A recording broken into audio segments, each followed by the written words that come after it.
Hello, everybody. Welcome to Chapter 12, Child and Pre-Adolescent Nutrition, part of your now online lecture series for life cycle nutrition. So as we get started on Chapter 12, I'm going to go over the objectives. This is content that will be on Exam 3. Like with all of our life cycle stages, we want to define the life cycle stage. So what age groups are we talking about? Characterize the normal growth and development that we'd expect to see in this life cycle stage, and think about why nutrition is important for these young people. We're going to outline the key eating and physical activity behaviors that affect their current and future states of health. So spoiler alert, we don't always have the best eating and physical activity habits, honestly, at any age. So how is that impacting overall health? We need to know the major nutrition recommendations for this life cycle stage. So what should we be striving for? We're going to discuss the major issues encountered by this group. So these are young people, right? They don't have heart disease yet, but what do they have? And we should be able to suggest preventative and treatment strategies at both the individual and population level. So what are we doing to help a specific person with a nutrition-related problem, and what's being done from a public health perspective, especially for prevention?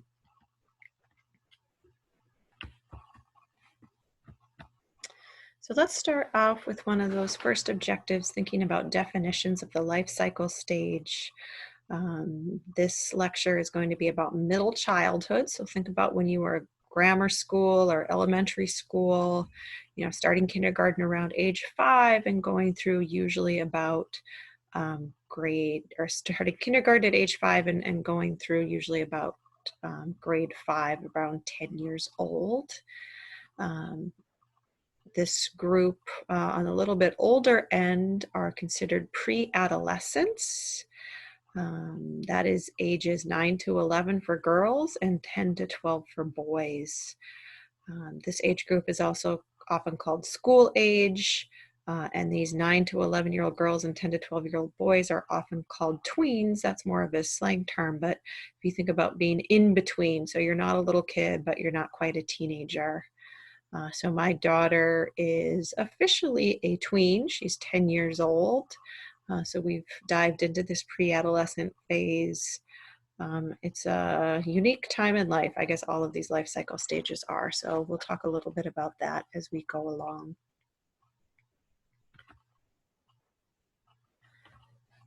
So you could probably guess why nutrition is important in this stage of life.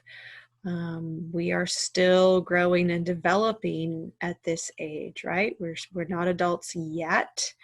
So we need good nutrition to support that. Children are still going through many physical changes. They're still experiencing growth spurts.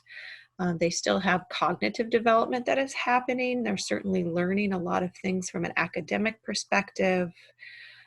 Think about what my daughter's doing now, struggling with division, multiplication, learning how to write longer pieces, increasing her reading comprehension, all that good stuff. They're also really learning about how to be a human and be more independent, and all of the emotional and social things that go along with that. At least with my daughter, you're starting to see a little bit more teasing and bullying, perhaps. Kids are kind of starting to break up into social groups, and being able to understand and deal with that can be really challenging for some kids. So as we go through these changes, we have continued development of eating and physical activity behaviors. So, we're not really teaching kids how to eat anymore, but we're certainly influencing their food choices and allowing opportunity for physical activity. And that's really important because behaviors and habits start developing very young, and we really want to set kids up for future good health. So talk a little bit about normal growth and development. Measurement techniques are the same. We're going to measure height and weight at every visit. We're still going to plot everything on a growth chart. But one of the things that you will see in this age group is that growth velocity slows down. So younger kids are growing like weeds. Nothing more rapid than that first year of life. That's why the graph starts out so high. And then we see this pre-pubertal dip, meaning that we're not growing quite as fast. Things will change again when we get into puberty, where we have another spike, and then we're pretty much done growing after that. Now that growth velocity changes, of course, is going to have implications on appetite, and matching sort of energy needs with energy expenditure. We have to continue to monitor growth periodically. So again, we're not really worried about head circumference anymore, but we still use the growth charts from the CDC for weight for age, stature for age, which is height, and body mass index for age. So we calculate BMI the same way we do for an adult, but we plot it on a growth chart to determine where someone falls. If you think about what's going on physiologically in school-age children, they are becoming more coordinated, their strength increases, their stamina increases, so they can be active for longer periods of time. I'm going to draw your attention to the picture. So that little guy there is more of a toddler preschool age. Both of my kids did a soccer class that looked a lot like this. It's really more behavioral than physical activity. Kids this age are not soccer stars yet. They're kind of getting along with other kids and maybe learning a little bit about the game. They don't get a tremendous amount of exercise. They're certainly not training. But as kids get older and they do have more strength and coordination and stamina, they're more likely to be in organized sports. You'll start to see differences where some kids have a bit more talent than others. Does this change our recommendations for physical activity? A little bit. Younger kids, the best physical activity for them is really sort of non-structured, get out and play and move. For an older kid, you're starting to see more structure and they will get exercise with a lot of these organized sports, but we still want them just out playing and being kids as well. So a combination. In terms of hard recommendations, 60 minutes a day is recommended for younger and older children. In terms of feeding skills, this is pretty much all set by this age. They can use all types of eating utensils, including chopping. My daughter made me a fruit salad this morning. She cut up all the apples and oranges. So she's involved in food preparation, as children should be, as much as possible. Doing some education about different foods, being able to prepare foods themselves, and learning a little bit about basic nutrition, right? Knowledge truly is power in a lot of ways. So if you want your kid to be a healthy eater, they have to know what that means and what that looks like. These younger children shown in the picture are probably at a school garden, which is very popular. So learning about food, but also learning about science, making them more likely to try some of these vegetables that they might not normally eat. And of course, the other picture is a family who is cooking something together. Also really good practice. In terms of cognitive development, older kids, school-age kids are developing their sense of self. You really have a good sense of their personality at this age. They become more and more independent every day. We're starting to talk about walking home by yourself and maybe being left alone for a couple of minutes, then learning their family roles, sort of where they fit in and what their responsibility is. More and more peer relationships are becoming important. My daughter got her first email address this year, and she wants to email her friends, and she's been emailing her teachers independently. She would love to have a phone and text them, but not quite yet in our household. So thinking about this last bullet point, which I highlighted because it's really important. Some of our goals with these kids is building their self-efficacy. So you may not have heard of that. You've probably heard of self-esteem, kind of feeling good about yourself. Self-efficacy is slightly different. That is defined as the knowledge of what to do and the ability to do it. And so we have self-efficacy around many skills in our life. We're really talking about it here in terms of health behaviors. So it is very predictive of future health behaviors, because this is really taking a child and allowing them to make some of their own health decisions, and finding ways that sort of empowers them to make good health decisions. So you see these, younger kids. Certainly there's some ick factor here with all of them being so close to the food and probably breathing and slobbering on a communal pizza there.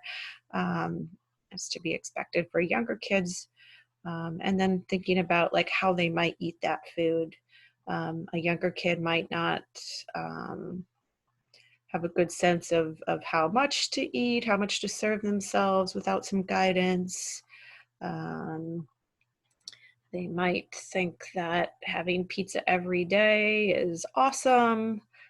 Probably most kids would think that, but as kids get older, they can start to think about, well, maybe I can have a salad with this.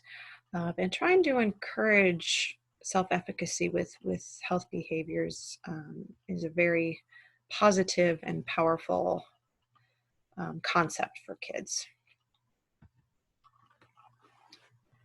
I'm going to introduce something new that we really haven't talked about with our other life cycle stages, and that is the concept of health disparities. So this is really getting into the realm of public health nutrition. We should think about public health nutrition, in my opinion, for all life cycle groups. I'm introducing it here because it's really starting to become obvious. And the sooner we can address some of these disparities, the more headway we can make, which is a really important public health goal in our country. So the best way to talk about this is to give you a real life example. So this is looking at racial groups, right? Black children versus white children. Why do Black children have higher rates of obesity? This is true for non-Hispanic Black children and Mexican American children. And there's many reasons, right? And some of it will have to do possibly with physiology and genetics, like most health conditions. But certainly there's some socioeconomic factors that come into play as well. And when you start seeing these disparities or differences based on, racial and ethnic lines, we know that they're probably going to continue and cause, in this case, future health problems, because we know obesity increases your risk of heart disease and diabetes. So what can we do about it? We're going to give you lots of examples in this lecture set, thinking about nutrition education and federal food programs and opportunities for physical activity, and trying to make sure that there's equal opportunity, that it's not just for wealthier families. So another objective for this lecture is outlining the key eating and physical activity behaviors that affect their current and future states of health. So I want you to think back. If we were all in a room together, I'd make you tell me these things, but we're not. So think quietly to yourself, what were your favorite meals, snacks, or drinks when you were in grade school? What did you like to do when you were in grade school? What was your favorite activity? And what do you think influenced this? since you're not here to tell me, I'm going to continue to share about my own pre-adolescent daughter.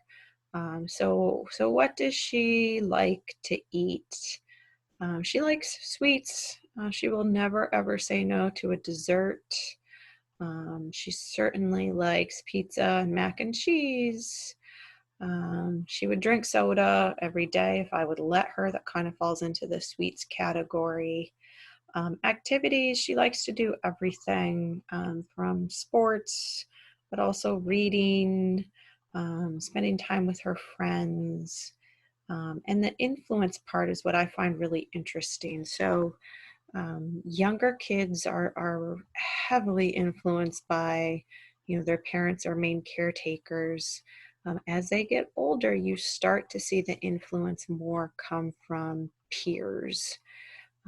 And even if you limit your media exposure, that doesn't mean everybody else is. So they're going to hear about different things from their friends.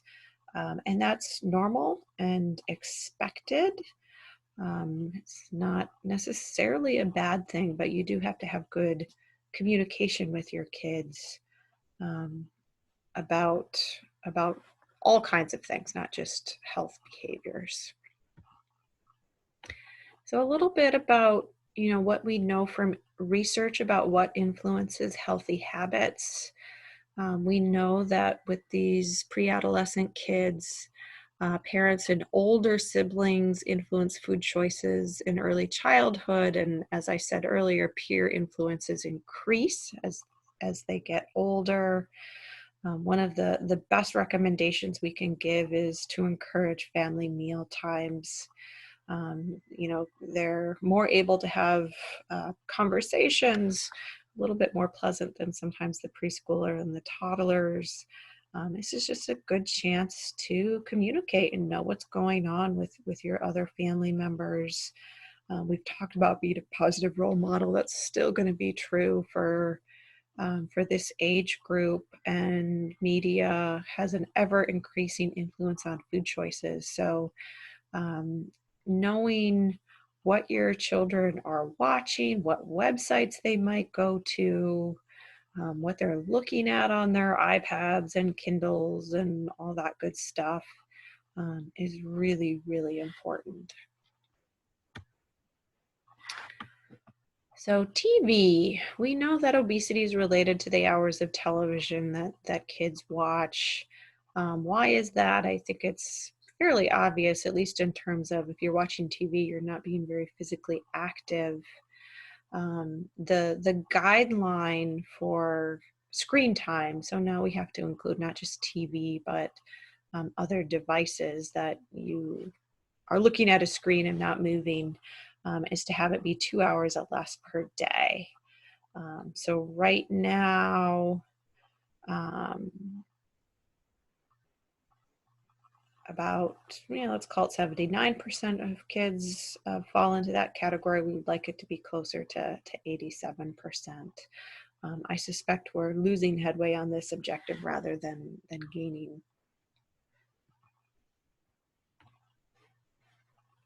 So here is a table from your textbook. This is another way to think about health disparities. So we want kids to have 2 hours or less of screen time a day. So in this case, it's breaking it down by race, ethnicity, gender, and family income. Keep in mind that the higher the number, the higher percentage means that they're meeting that recommendation and not having screen time. So a lower percentage in this context would be a bad thing, and a higher percentage would be a good thing. So who watches the least TV? That would be the highest percentage. So white, females, and wealthy. Who watches the least, or who watches the most TV, excuse me? That would be Hispanic or Latino. I'm sorry, Black or African American, males, and people in the lowest socio or economic area. So why do you think this is? There's going to be many, many, many reasons. I'm going to just share with you a real simple one. Um, when kids watch TV, they're very well behaved. They don't tend to get into things. My father used to say, especially when my kids were little, that TV is the greatest babysitter you've ever had. So I think sometimes when you don't have a lot of other options or money, you do have to rely on screens to sort of um, babysit your kids to some extent. So again, that's not the only reason, but that's one example of a reason. So what can be done about it? In that case, having good after school programs or things for kids to do that don't involve screens that parents don't have to pay for if they can't afford to, would be one example. I'm going to start to bring up body image and excessive dieting. We often talk about eating disorders in teenagers and young adults, but it just kind of a warning that these behaviors often start even younger than that. Young girls are in fact preoccupied with weight and body size at very early ages. There's many reasons for this, but also kind of thinking about role modeling, especially within the same gender. So for a young girl, the mother's concern of her own weight issues may have an influence over her daughter's food intake and her daughter's perception. We also know that, especially in those late tween years, there are already changes in body composition.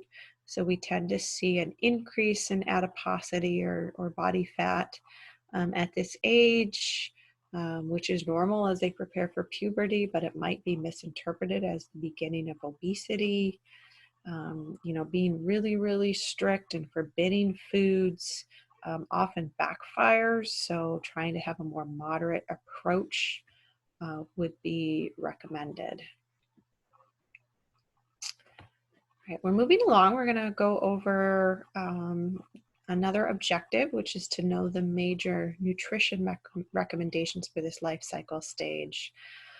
So here's a place where we really have to be flexible because energy or calorie needs are going to vary by activity level and body size. Um, we're starting to see differences where some kids are going to be at different phases of growth and start reaching puberty sooner rather than later, and certainly different levels of activity. So in general, for protein, we're looking at 0.95 grams per kilogram, so still higher per kilogram of body weight than an adult. We tend to be fine with our macronutrients. The problem is not usually too much protein. We're going to start talking about energy intake in general and sort of where that protein and fat and carbohydrate are coming from. The intake of many vitamins and minerals is adequate for most U.S. children, but we definitely have some problem nutrients. So if you can kind of think for a second, what do you think those might be? You don't have to think too long because they're on the next slide. So here's our problem micronutrients. The first one is fiber. So we know that kids don't eat the recommended amount of fresh fruits, vegetables, and whole grain, which is why they're not meeting their fiber recommendations. For fat, it's going to be really similar to adults.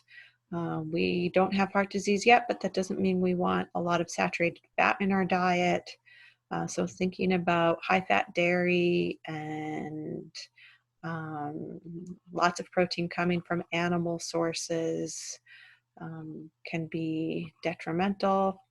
Iron deficiency, we talked about being a problem in younger kids. It's still a problem in older kids, and children still need to be screened for this.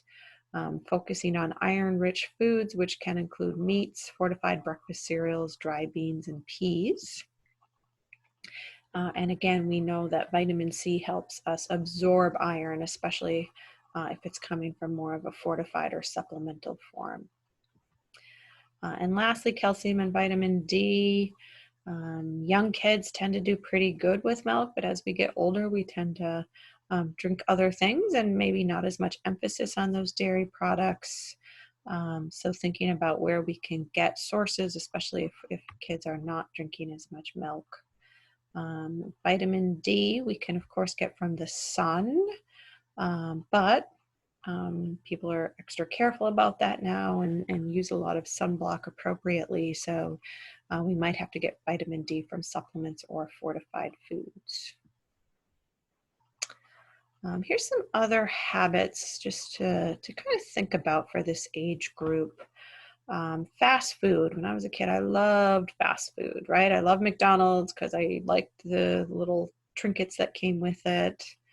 I was thinking back the other day, we used to have Whopper Wednesday. So Whopper's a Burger King product, and I used to love that as well. So fast food is cheap if it's convenient, and kids love it, and they tend to eat a lot of it.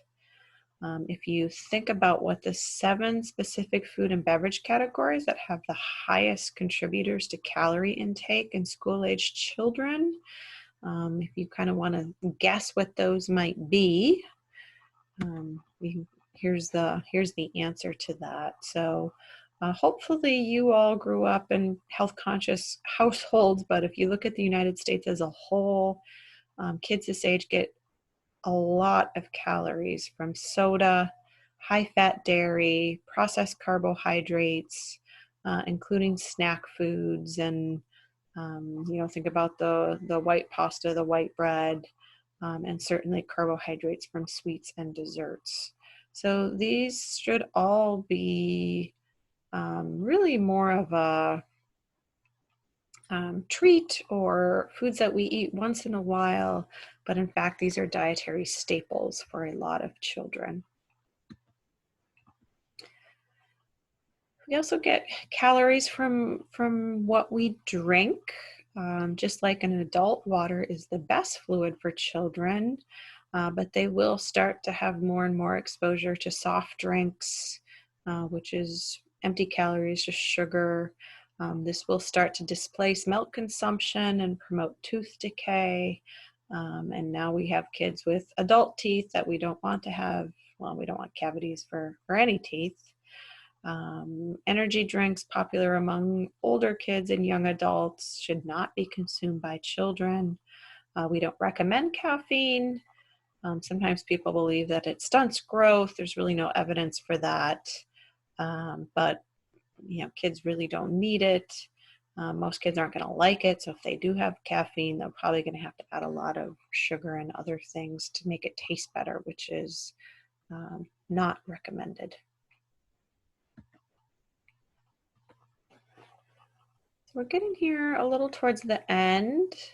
And now we're going to discuss the major nutrition issues encountered by this group and start to think about what we could do to prevent and treat those major nutrition issues. So one of those nutrition issues is obesity. And we define that using the growth chart. So if your BMI for age is greater than 95th percentile, or if your BMI for age is between 85 and 95, you'd be considered overweight. So we know that the heaviest children are getting heavier. We have tracked these types of data for years and years and years through the NHANES data set, which is a national survey that's been going on for a long time. We know that with kids in this country, they are less active, and they are eating more energy, mostly in the form of snacking. So if you kind of think about how to maybe prevent excessive weight gain, those would be 2 areas you might want to focus on: more activity and healthier snacking. So I already said this, it's worth saying again. Children should engage in at least 60 minutes of physical activity every day. Parents should set a good example. If they see you being active, they are more likely to be active. So encouraging that physical activity and then limiting media and computer use, which of course is not physically active. determinants of physical activity, we're starting to tease out in the older kids. So we know, for example, that boys tend to be more active than girls. We know that activity tends to decrease with age. We know that there's now less physical education in schools. And we know that season and climate absolutely are important. So if you live in a place where you have a lot of snow or a lot of rain or a lot of cold, it's harder for kids to be out and be active. In terms of organized sports, participation is encouraged. It is linked to lower incidence of overweight. The American Academy of Pediatrics recommends participation in a variety of activities. Not specialize in any one thing, trying to really build a foundation where kids enjoy being active in all kinds of different things. Not just organized sports for these young kids, but also just getting out and playing and moving. Not so competitive, although sometimes that's hard to do, but really the focus on having fun, having it be a family thing whenever possible. If it gets too competitive, then if you're not the star athlete, can be really hard to keep going. This seems like a no-brainer, easy advice, but here's again another place where we start to see barriers and disparities. A lot of times organized sports have a cost. A lot of times to be able to participate, you have to have a parent who's not working or can pay somebody else to bring your child to practices and games. And so they're really not equally available to everyone in a lot of places. So when we think about prevention and treatment of overweight and obesity, this is what would be recommended for a child that you would be concerned about. There's 4 stages that are routinely used. So the first one is for all kids, thinking about prevention, limiting the screen time to less than 2 hours, getting 60 minutes of activity, all that good stuff. Structured weight management would be for a child who you'd be more worried about, so not really in the prevention, more of okay, we need to do something. So working with the pediatrician or a nutrition expert.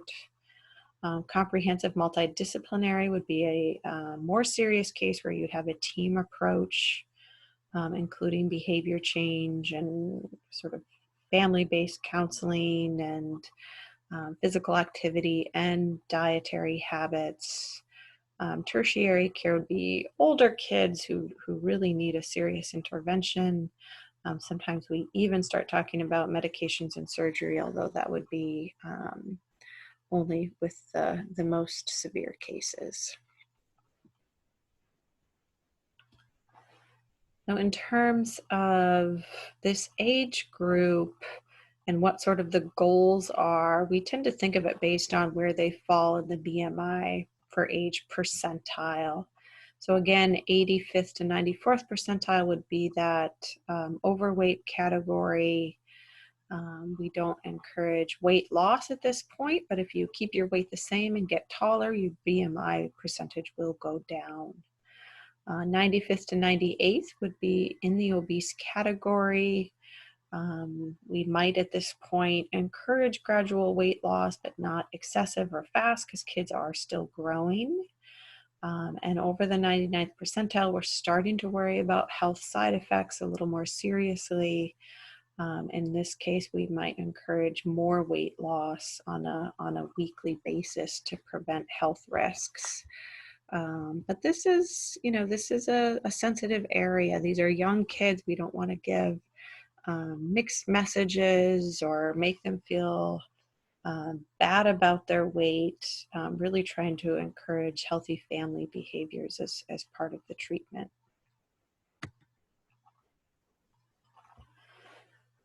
So in terms of these more intensive multi-component interventions, I said family-based a couple of times because that is really important. to get the whole family involved. Lots of people are usually involved in buying and preparing food, so all of those people should be involved in the counseling and nutrition education to make sure everybody's on the same page.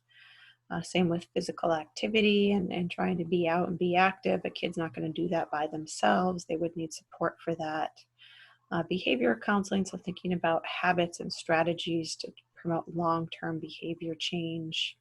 And again, these programs for kids almost never work unless the parents are heavily involved. So I don't know how much nutrition education you got as a kid. School age, of course, is prime time for learning about healthy lifestyles. They're certainly academically able to learn about nutrition and health. And schools can be a really great place to provide appropriate environment for nutrition education and learning healthy lifestyles. This can be knowledge-based, so you can sort of teach them, like, when you have milk, you'll get calcium, and when you have fruits, you'll get vitamin C, that type of thing. It can also be behavior-based. So thinking about hands-on activities and maybe even having cooking lessons or physical education and things like that. Now, there's a lot of conversation about how well our schools do in terms of their nutrition and health. I like thinking about the school health index because it reminds us that there's many factors that go into the healthfulness of a school. This is a index that helps schools think about all the different ways that they might influence health among their kids, helps them identify strengths and weaknesses in their health promotion policies and think about strategies if there are weaknesses.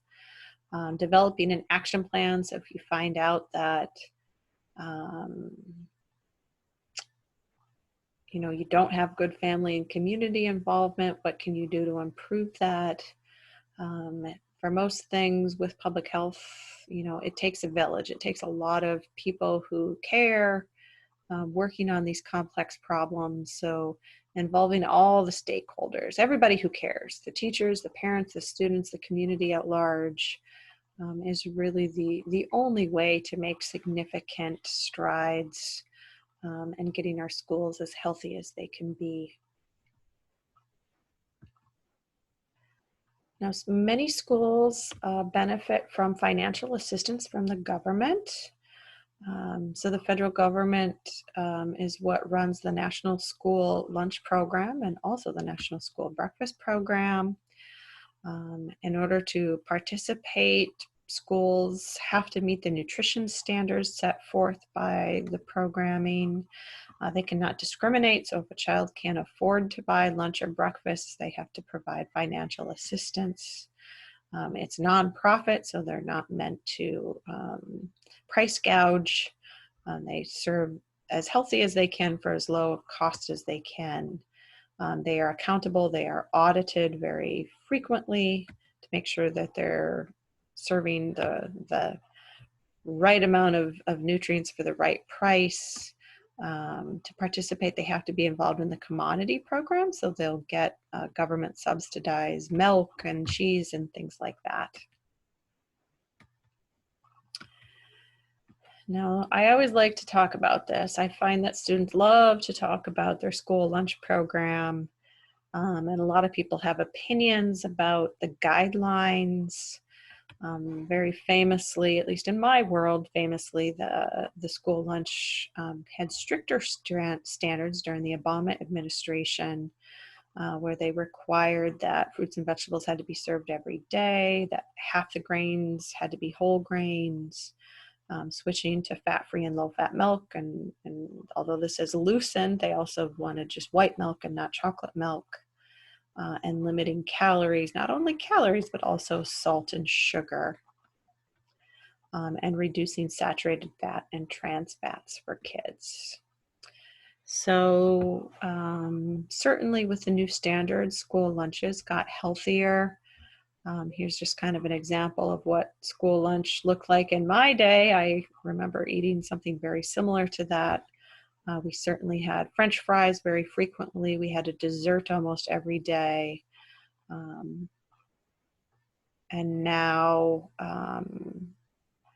they are supposed to be healthier and have more fruits and vegetables.